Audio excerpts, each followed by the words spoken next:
am Dominick and this is Movie Thoughts. For those returning listeners, welcome back. How's everybody doing? For those who are new, welcome. It's a podcast where I talk about movies, give my thoughts, fun-filled podcast, me by my lonesome. And this is episode 60. That's right, 60 episodes in the can. Let me get a little... That's me giving a round of applause for myself. And side note, I was just, or rather fun fact, I was just slapping my head to make that sound because I'm holding the microphone. And yeah, episode 60, it's here. Boom. Pow. I've been doing this since, was it last August? I don't remember when I started the podcast. Maybe last August. Wow. Time fucking flies. I think it was August. I'm not going to look it up right now, but yeah, that's almost a year. But 60 episodes, and this is the one, guys. This is the fucking one that I've been waiting for. Talked about it a bunch of times, that I was hyped for it. The Flash movie. Way back around Super Bowl, we got that Super Bowl trailer. Our first real look at like the goods, the Michael Keaton goods. And yeah, I did a fucking episode about that a while ago. And as you could tell, I've been hyped. Like a lot of people. A lot of it, and I've said this before, I'm not a liar, is because of Michael Keaton. It's the return of the king, if you will, right? The return of the OG fucking Batman, Tim Burton's Batman, our Batman, my Batman, a whole generation's Batman, right? And that was the thing that got us hyped. Oh, and guess what? The Flash is in it too, right? Now, yeah, this movie was loosely based off the Flashpoint comic, which was also made into an animated film, the Flashpoint Paradox, which both I highly recommend. There's some differences in those comics. The major difference is that when Barry does all his time travel stuff and shit like that, he ends up in a universe where Thomas Wayne is Batman, the father of Bruce, and Bruce was killed in that mugging along with his mother. So it's a little bit different, definitely some different plot points and shit like that. I would suggest reading the comic and even watching the animated film too, if this subject is new to you, because it's interesting and it's cool. Anyway, the Flash movie, right? It's it. I was hyped. You know, I try to keep my expectations in check. Now, before I get into the movie, I'm not going to talk about spoilers yet. I will announce when I talk about spoilers. So if this is the first time you listen to the podcast, you're safe. Until I start yelling, you know, spoiler, spoiler, spoiler, or whatever I warn you, you'll know. You'll know when I warn you. So I'm going to be light on that stuff. And then when I get into, if I decide, I don't know how long this episode's going to go, but let's talk about it. So overall, drum roll, I liked the Flash movie. I can't say honestly with first viewing if I would say I loved it. There's definitely some things in there I like more than others. There's some things I don't like, and I'll talk about the things I can as of now. So this movie obviously is about the fucking Flash going back in time, or trying to go back in time to save his mother and get his father out of prison and fix everything and put a nice bow on it. But of course it's not going to work like that, right? Because we've seen time travel movies before. We know the shit's getting fucked up. We know about paradoxes and fucking alternate 1985s that we learned about in Back to the Future Part 2. Because let's face it, all of our time travel knowledge most of us is based on movies, right? So that's usually the through line, is Back to the Future. Avengers Endgame had some time travel in there, and they kind of put a spin on the rules and shit like that. And here we are again with another time travel movie. Now, as a time travel movie, this is a fun fucking movie. And I will say that most of this movie's fun. I enjoyed it. I guess that this is the thing I'm trying to figure out, if like my expectations got in the way, because there's some things, as I said, I didn't like about it. The movie gets going pretty quick.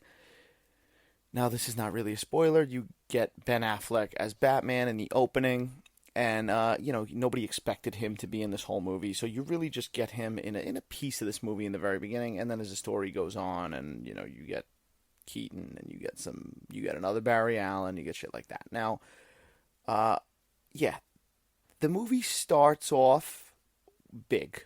There's some stuff, and I'll get into it when I talk spoilers specifically, but there's been talk a little bit in the last few days now that the movie's like hitting the public, but there's been talk about the CGI. I'll talk about that right away because it's the elephant in the room. The CGI is definitely a little wonky at times. Now, I just saw something right before I went into the theater by the director, Andy Muschietti. Muschietti. I don't know how to pronounce his name. Muschietti, I think it is. And he was saying that it's on purpose, the way because it's trying to show like the Flash's point of view, and he's going really fast, and things get distorted and all that. It feels a little bit like a cop out.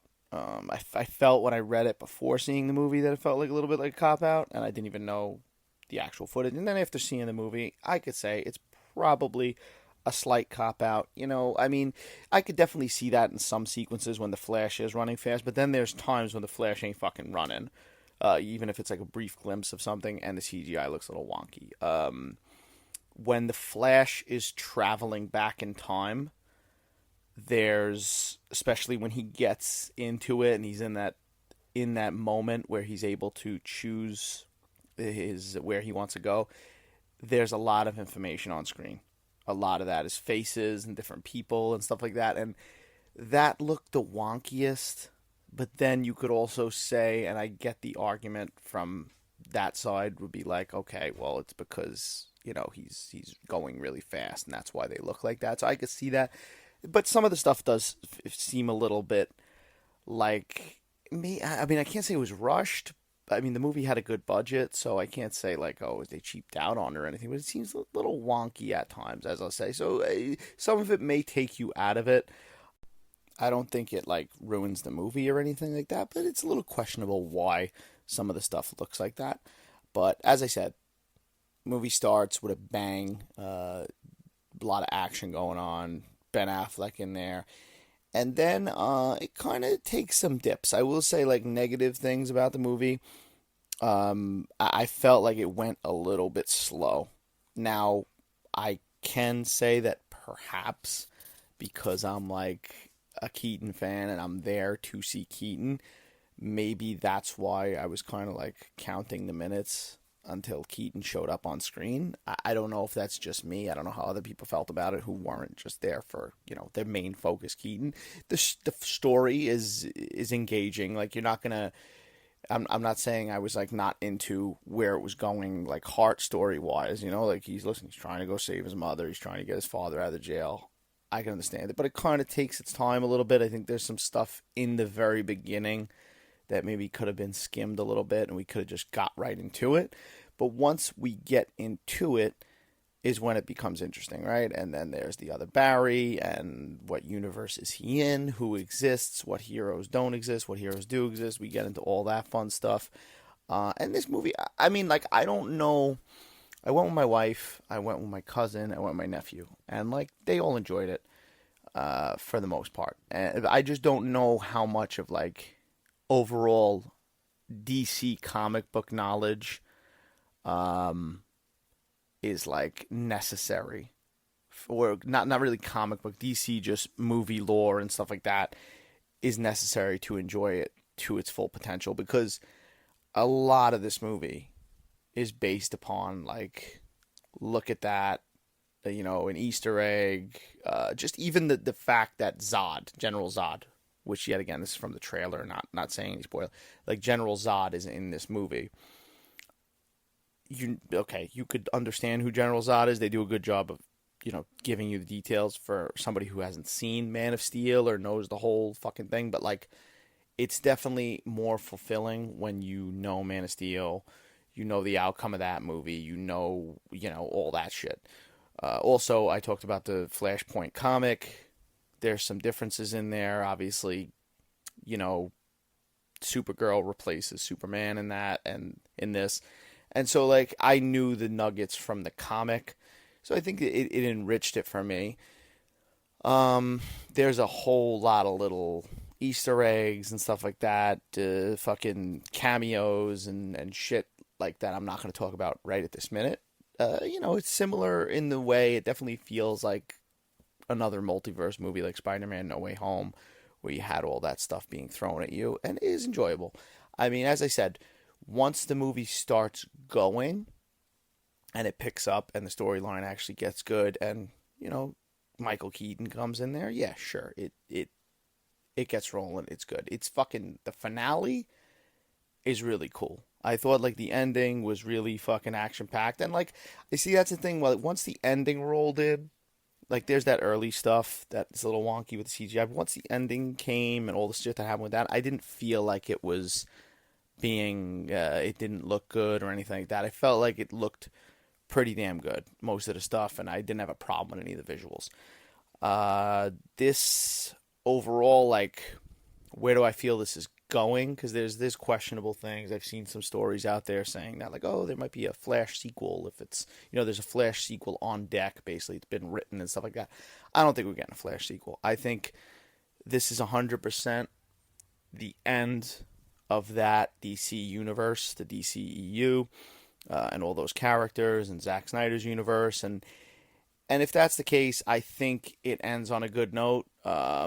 I think it closes some doors. It leaves some stuff open, I guess, if they want to explore. I've said on the previous podcast when I was talking about the Michael Keaton Batmans a couple episodes ago, I was saying like maybe there's room to do, one day maybe another Michael Keaton solo Batman movie, and maybe there is. I mean, this kind of leaves the doors open for stuff like that. Yet again, it's a multiverse and there's all these different doors, so it might not even be the Batman from this movie. It could be the Batman from another fucking universe. Who fucking knows? But, yeah. Let's talk a little bit about the cast, though, and, we'll get into the nitty and gritty, and then I'll probably go with some spoilers, but I'll let you know when I start that. But, yeah, so Ben Affleck, let's get him out of the way. He's not in the movie long. I like Ben Affleck a lot as Batman. I really wish he would have got more of a chance to shine in all these DC movies. Unfortunately, he didn't. It is what it is. He never made his solo Batman movie that he was going to direct at one point. But it's nice seeing him here. As I said, though, really not in it a lot. It's basically a glorified cameo. You have some action stuff with him, which is cool. I like that he's wearing the blue and gray suit. That's cool. And then, he just kind of goes on his way, and that's it. That's the end of Ben Affleck. Ezra Miller. So Ezra Miller, however you feel about him as a human being, obviously this guy got involved with some shit, and he's, whatever the fuck. Now, I enjoyed him for the most part in Justice League. I thought he was a pretty good Flash, whatever. He's kind of goofy and stuff, doing the humor.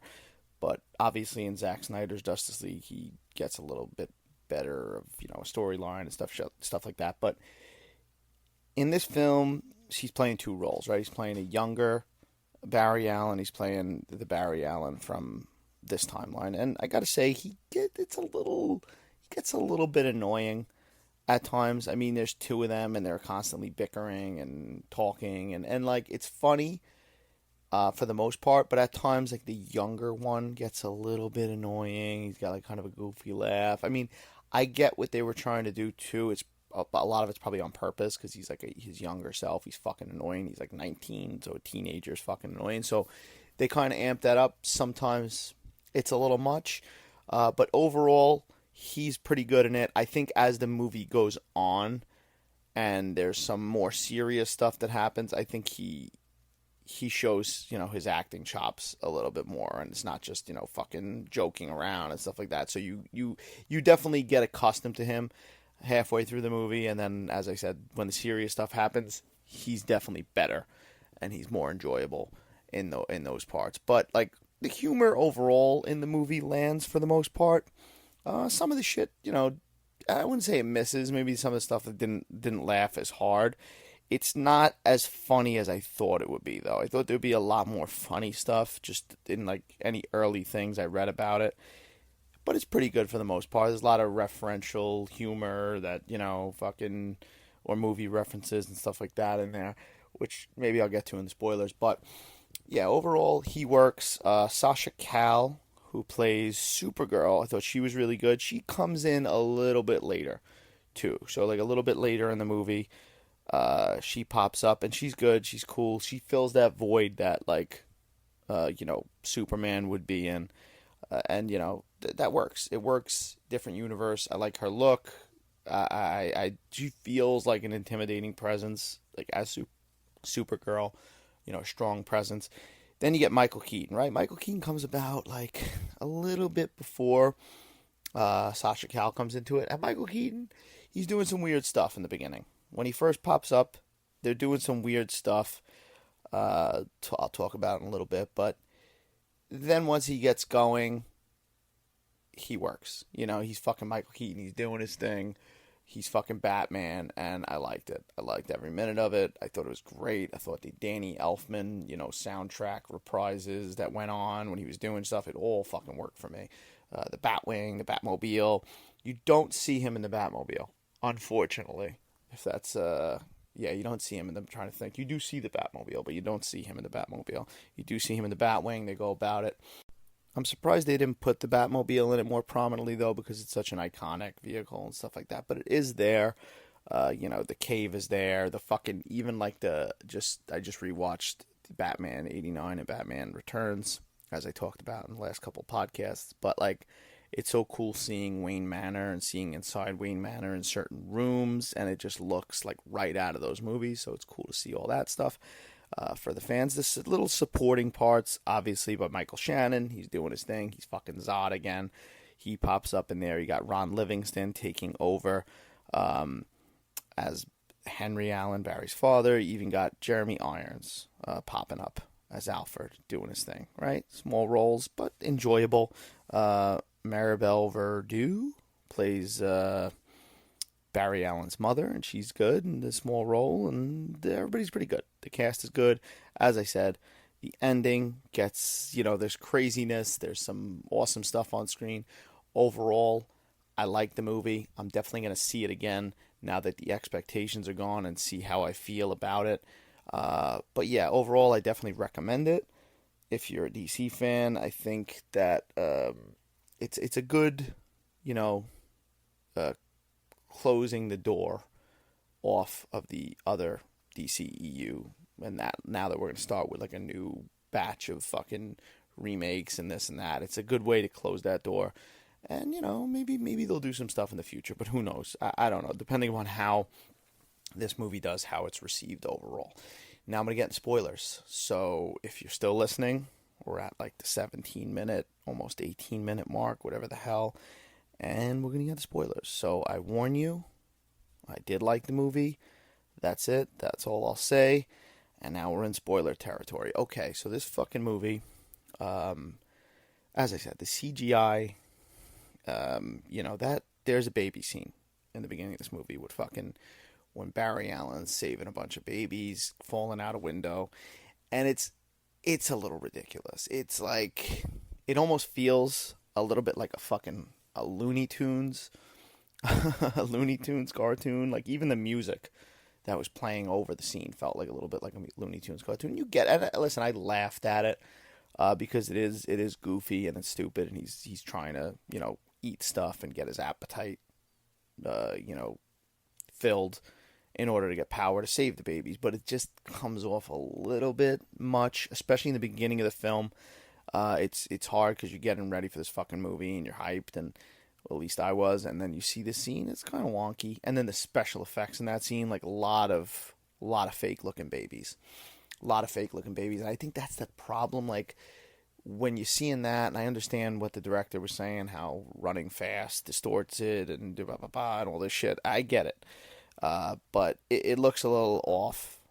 That it takes you a little bit out of it. But once that rolls, and that's over, you get to the main story, right? But before we get to the main story, we got the cameos. That they don't feel that bad. I mean, so obviously you get, as I said, Ben Affleck as Batman, but then you get Gal Gadot popping up as Wonder Woman, which was, I wasn't expecting it. After she popped up, I was almost expecting Henry Cavill to pop up. And there was a little glimpse at Henry Cavill a little bit later, but she wasn't bad, I mean, it didn't feel cheap, it was cool. There's a little moment with the lasso of truth and Bruce and Barry, confessing stuff and all that shit. That was funny. I thought that scene worked. And then, we get to, the rest of the movie. Obviously, I mean, like, it did, as I said earlier, it did feel a little bit slow. When you do get to Keaton, like, I felt like it was a little bizarre when you got to Keaton, because Keaton's all, like, obviously he's old, but he's got the beard, he's all, like, he's in fucking flip-flops, and he's fucking walking around the house cooking spaghetti, and then he's beating them up, or he's trying to beat them up, the new Flash, and, the older Barry, and it felt a little weird. It felt a little weird to see Keaton in that way, and it's like they don't really explain it. That's the thing. Like, so they show him all kind of like old, and obviously Alfred's dead, but they don't really give him a backstory as to why he's like this. I mean, he hints at the fact that like, oh, Gotham's a safer place, and they don't need Batman anymore, so they kind of just make it like, okay, he's a recluse now. He just is in the house, and this fucking whole house, the Wayne Manor, is like a mess. But it kind of felt odd, and then it feels even more odd because there's not like a big moment where he's like, okay, I'm gonna fucking be Batman again. He just like Barry just talks him into it, and he just puts on the fucking suit and shaves and stuff like off screen, and then all of a sudden he's just fucking Batman. It was a little strange to go from one extreme to the other, especially after not seeing this, this iteration of Batman for so long. And you listen, it's a Flash movie, I get it. We're not going to get like a full fucking backstory of what went down, 30 years for Michael Keaton's Batman, but it just felt a little all over the place. And I will say there was some scenes, some other aspects of this movie that felt all over the place as far as like, just cutting to the chase, but like the two Barrys have some funny moments. I think that them experiencing things together, and then even when like the older Barry loses powers and the new Barry gains his powers, I think all that was funny. All that worked good. The whole running through fucking time, and early in the movie we see a glimpse of like Henry Cavill pop up at one point because when he's going back, when he's doing the initial run back to stop his mother from, being killed, we see Henry Cavill. So that was a nice little nugget. And then later in the movie, we get the crazy climax, right? So, like, you get the Dark Flash fucking monster guy who knocks Harry. I keep calling him fucking Harry. And then when I call him Harry, I think about fucking Harry from Dumb and Dumber. Harry! But Barry, when Barry gets knocked out of the when he's trying to run back in time, and you get the Dark Flash in there, right? It was kind of predictable that would be the other Flash, the younger Flash, which it is, and it's him years and years later. I like that it was him,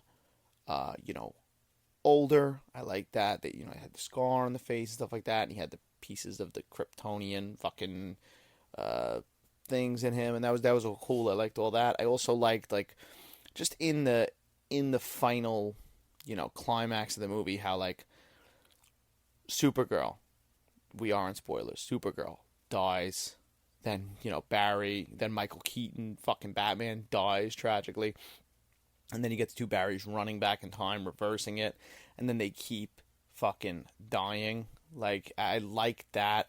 And I liked, you get the kind of like throwaway Michael Keaton death where that's where it felt a little funny. The first time I was like, oh, they're not killing Michael Keaton like that. He's just going to crash the Batwing and die. But then you get the more like emotional, like he's bleeding out of his mouth. He falls on the floor. He dies. He says a little something. And then like, the whole thing about this is bound to repeat itself. I thought that was all cool. And then they go fucking full bananas, right? They go full bananas. And, we all heard rumors, I try to avoid as much as I can, but they all heard rumors, like, that there were some cameos, right? And whatever, and I heard some stuff. There's a bunch of shit. And as far as, like, a DC Comics fan and stuff like that, I think the multiverse stuff for me, I mean, this is going off first time watch, but the multiverse stuff in here, it felt, like, to me, a little bit more fulfilling than, like, some of the stuff in No Way Home. Now, I know there's two fucking separate movies, and yeah, No Way Home had the 3 fucking Spider-Mans and shit like that, but like, I don't know, this is like, I kind of wanted this kind of moment in that movie where like you got like a little bit of everything, and they do that. You see fucking black and white George Reeves Superman from the old black and white show. You see fucking Christopher Reeve Superman and the Supergirl from the 80s, I believe it was. Then you see fucking you just see everybody, right? You see everybody you could like bizarre, like you just obviously they're all over the place, and there's going to be fucking videos fucking showing, probably zooming in and whatnot, but you see like everything that you could possibly imagine. Then you see fucking Nicolas Cage Superman. Okay, Nicolas Cage fucking Superman with the long hair fighting a fucking giant spider thing, which like that was apparently, you know, I mean obviously there was supposed to be a Superman starring Nicolas Cage. Tim Burton was supposed to do it back in the day, and it was supposed to be called Superman Lives, and it never happened. And there's all concepts. There's even a documentary by the late great John Schnepp called the Death of Superman Lives or whatever the hell, right? Yeah, Death of Superman Lives, I think it was. And good documentary. And Kevin Smith famously talked about that he was gonna like he tried to, you know, rewrite that story, and the producer wanted like a big spider in it, and they put the fucking spider in. That's been so fucking great.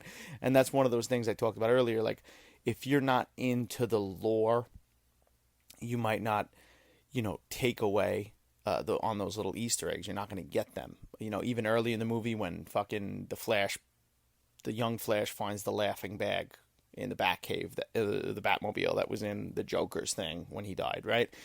Shit like that. If you don't pick up on that stuff, you're not going to enjoy it as much as somebody who knows all that stuff. But yeah, the fucking Nicolas Cage thing was really cool, because then it almost makes you excited to see, like, somehow see a Nicolas Cage Superman thing, whether you did it animated or what. And he's like fully CGI, but it looks fucking awesome. And all that stuff was fucking cool, and the worlds collide. You know, you just see all that shit. And then movie goes, he gets back, he does, and then I gotta say, like, as far as the movie, and I did have some, you know, things that I didn't like about it and stuff, but like as far as like the heart story and where it goes with his mother and stuff like that, it's emotional. It works. And I think that, like him or hate him, like Ezra Miller gives a good performance, especially in those, you know, funny moments. You know, he's good comedic, but as I said, he gets a little bit like repetitive and a little bit annoying at times with that. But when he's giving like a heartfelt performance, a more serious performance, he shines.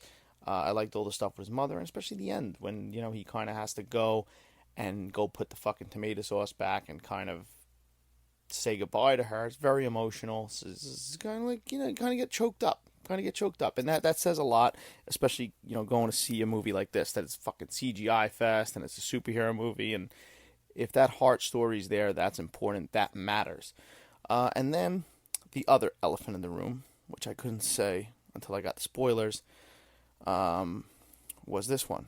When the movie fucking ended, fucking right before it ends, he thinks everything's back to normal, whatever the fuck. He goes to see Bruce Wayne, and it's fucking George Clooney as Bruce Wayne, right? George fucking Clooney as Bruce Wayne, returning the first time since he played him in Batman and Robin, that fucking debacle. But yeah, it was cool to see George Clooney. I heard a rumor a while ago,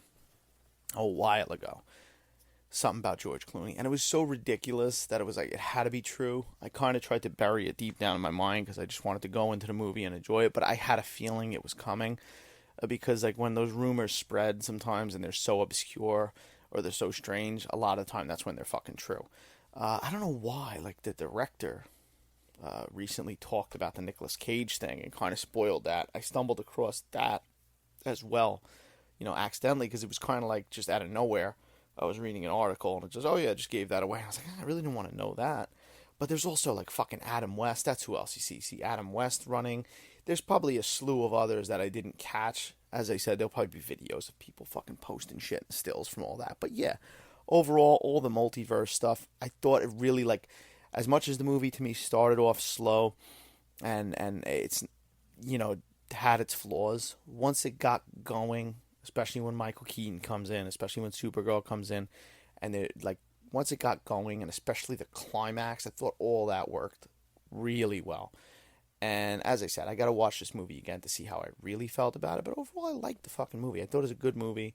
I thought it was definitely one of the better DC movies. It's a good kind of farewell. Unfortunately, with them changing the fucking shit around all the time, you're probably not going to see a continuation of this. Maybe some elements, like I did like Sasha Cal as Supergirl, and I think they are supposed to do a Supergirl movie, so why not her? I think it would be kind of stupid that you have a good Supergirl and all of a sudden you're just going to throw that away and recast it. I think they could work with her. I don't know. Will you ever see George Clooney as Batman again? Who knows? Only time will tell, really, because of just success of this movie. If they want to go revisit other things, the director Andy Muschietti's doing Batman: The Brave and the Bold, which is going to be like a Batman and Robin movie with a new Batman playing Batman. It's going to be separate from the Pattinson Batman, so that's cool. So if they could do stuff like that, maybe they could, cherry pick elements from this. As I said, a third Keaton fucking Batman movie, why not? Yeah, like, will I admit, Keaton, to me, is the best part of this movie, but, like, there's more going for this movie than Keaton. It's hard to, like, would I have been very excited to see this movie if Keaton wasn't returning as Batman? No, probably not. I would have probably been like, all right, if it was just Ben Affleck in there, yeah, I still would have been, game to see it. But it changes it, and it made a lot of people, including myself, more excited to see it. So, like, he delivers. I think he does well in it. As I said, he comes about in the halfway point. And he does a good job. It's good to see him doing his fucking thing and saying his lines. And even the lines, even though they're a little heavy-handed and stuff, they work. The fan service works. It is what it is. The music, all that shit. You want it, right? So what are you going to do? You can't help but, like, feel like if you grew up with Michael Keaton as Batman, feel like a little fucking kid when you're watching him fight people and the fucking Danny Elfman music's on. He's fucking swinging his cape around and shit or flying the Batwing. It's all fucking cool. And they tug on those strings on purpose. It is what it is. But yeah, overall, as I said, like the movie. Definitely going to see it again probably this weekend at some point just to process it again because there's a lot. They're throwing a lot of shit at you. I think it's got to be about 2 hours and 2 hours and 20 minutes. And as I said, the slowest of it is just that beginning. I think as I said, it starts with a bang, starts with the action stuff, the Ben Affleck stuff. I liked all that, and then it kind of takes a dip, and it gets into it. Here's the thing, like, they're showing, Barry Allen really has only been featured now in the Justice League movie, so they're trying to fulfill a lot of the stuff. There's some flashbacks and stuff like that. They talk about when, Barry got his powers and shit like that. He goes back in time, he tries to get the other one powers. He does get the other one powers. I liked all that stuff, and it also, like, filled in some of the backstory that you don't see on screen with Barry because you've only seen him in Justice League. So that stuff worked for me. Definitely want to see more Supergirl, though. I thought she was good. And that's it. I mean, that's it. That's The Flash. So that's, one movie that I was looking forward to for a long fucking time, and now it's here. And yeah, it's pretty good. It's pretty damn good. Is it? I don't think, like, there was a whole thing of, like, greatest superhero. Some people were overhyping it a bit, saying, oh, it's one of the best superhero movies ever made and stuff like that. It's definitely good. I don't know if I'd, like, rank it that high yet. Yet again, have to see it a couple of more times. But what I will say is it's one of the, like, coolest comic book adaptations. I will say that because it feels like a comic, just especially the subject matter and the multiverse and all this shit, and it feels like a comic book, like exactly what you read in a comic book. And as I said, it's based on the Flashpoint. You go back and read that, it's a little bit different, but as much as, they took stuff from there and they changed some stuff around, like Cyborg's in that comic, he's not here, but it feels that way. There's some movies that just, when you watch them, some comic book movies, like, literally feel like a comic, and this is one of them, and that's the best thing I can say about this. So go in, enjoy it, take it in. If it's the last time we see fucking Keaton as Batman, I think it was awesome seeing him. I hope that something else comes of this. As I said, he's working with Burton now on Beetlejuice 2, so maybe they start talking. Maybe Warner Brothers like, hey, what about one more Batman? What about a Batman Beyond? Let's fucking do it. You could, because even the way this movie ends, I mean, if you go and you say, all right, Barry went and put the fucking can of tomatoes back and saved his mother and killed his mother and saved whatever and everything went back to normal, then that means that Keaton in this universe is alive again with the fucking beard and shit like that. But even if you wanted to go to another universe, or like, I'm just down for fucking seeing different people play Batman. I fucking hated George Clooney as Batman. You know, he's so goofy, you know. Hello, Freeze, I'm Batman. But, like, I like George Clooney as an actor. But now, if they wanted to do something with that even, I'd see fucking George Clooney as Batman. Fuck it. Give him another chance. He's a good actor. He just was in a shitty fucking Batman movie. But that movie is so ridiculous. You gotta love it. Even though it's bad, you gotta love Batman and Robin. But that's it, guys. That's the podcast for today. Check out the other episodes. As I said, I did Batman 89 and Batman Returns a couple episodes ago. If this is the first time you're listening and you like what you hear, rate and review and all that shit on Spotify and iTunes, and check me out on Instagram, TikTok, and Twitter at Dom Solo Reels for some funny videos and other movie-related stuff. And have a good night.